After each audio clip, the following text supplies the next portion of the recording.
Hello, my name is Mike Cropsey, and today I want to talk about why so many organizations are moving away from a do it yourself Kubernetes implementation and instead choosing a platform like Red Hat OpenShift. And let's face it, we know Kubernetes is powerful, but what most teams do not realize until it's too late is how much time, productivity, and security they trade off trying to manage it themselves. Do it yourself Kubernetes at first glance looks cheap, flexible at first, but the hidden costs, those add up. You're responsible for everything. Stitching together networking, DNS, CI CD, monitoring, building out storage and security and login, monitoring your own CVE response and compliance. You know, if you're like me or like many others, you've probably spun up a lab at some point, and deployed it, said, wow, this is really easy. But spinning up a redundant production grade cluster and integrating all these tools, that's a whole different ballgame. Now, Red Hat has a report out. It's called the State of Kubernetes Security Report 2024 edition. And they go through a lot of key information. I would exhort you to go to their site, download it, read it. I've pulled out 3 security concerns that stood out for me in that report. And keep in mind, this isn't theory. This is reality. This is a report where Red Hat interviewed admins running do-it-yourself Kubernetes environments.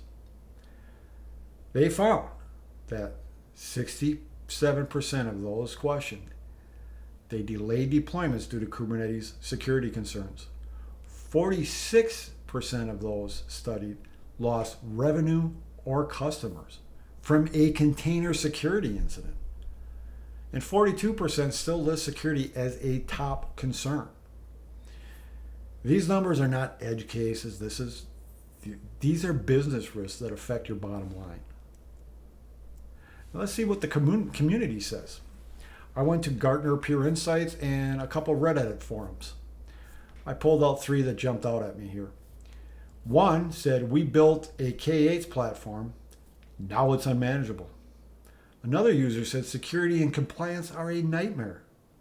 Now, if the first user is saying that their platform's unmanageable, well, it's probably insecure too.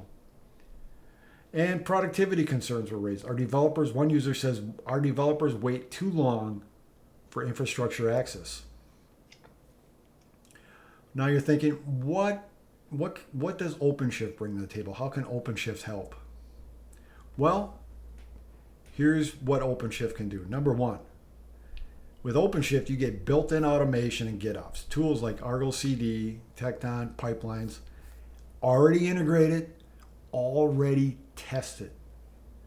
You're not trying to do it yourself, trying to figure out, hey, how do I configure this? How do I get this working? It's all built and tested. You get enterprise-grade security and compliance. Support for key standards like FedRAMP, PCI, HIPAA, STIG, fully baked in, not just bolted on. Simplicity. I mean, you get a user-friendly GUI, one-click upgrades, and the big thing here, that Red Hat Enterprise Linux that's running underneath it, that's got a 10-year life cycle with full support. So with do-it-yourself Kubernetes, you face a few business risks. Number 1, you get manual patching. Risky upgrades. Those with Red Hat Enterprise Linux, those upgrades are fully tested. Not so much in the open source community. No 24/7 support. There is no 1-800 call open source. You're on your own if you run into a problem at night. No automated CVE response. With OpenShift, you get hardened images, tested upgrades, and that support number you can call at 2 a.m. in the morning, which to me is priceless. I've been there as a consultant, as a customer, when a core switch doesn't come back up in the morning and you can't figure out what's going on. You want someone to call. Same thing with your Linux and your OpenShift environment. You want that support. Let's take a look at some customer testimonials. Well, DNEG, and now keep in mind these are on Red Hat's site. I pulled these from Red Hat's website. There are more on there, but pulled a couple for you just to go over. DNEG, it's a Hollywood studio. They found that they achieved 50% faster rendering without compromising any intellectual property or security. And you can see here, all while maintaining or meeting the strictest security requirements in film production, according to their testimonial. American Airlines, 900 deployments per month went from days to minutes.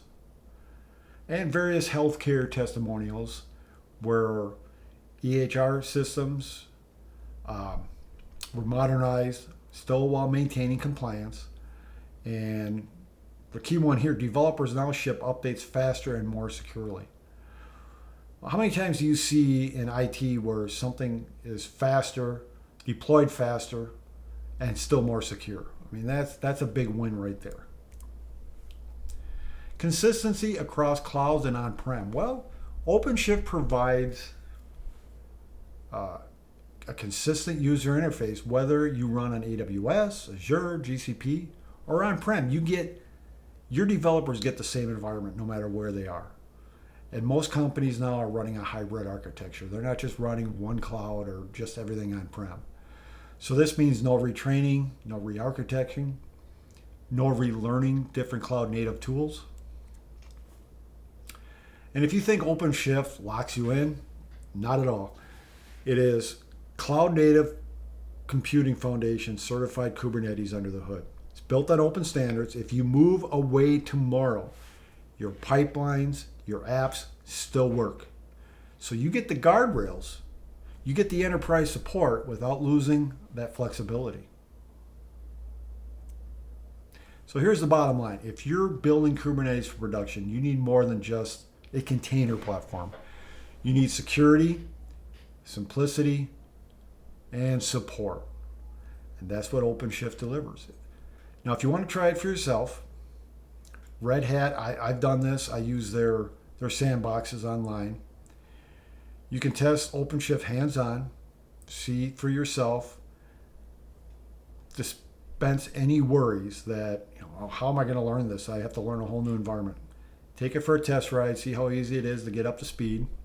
And if you like what you see, I would exhort you to call Red Hat, get a salesperson involved. They'll get a solution architect involved, and they can help see what it's going to take to deploy OpenShift in your environment. And if you have any questions, feel free to reach out to me at my LinkedIn site or comment on my YouTube. I'd be glad to respond. Thank you very much.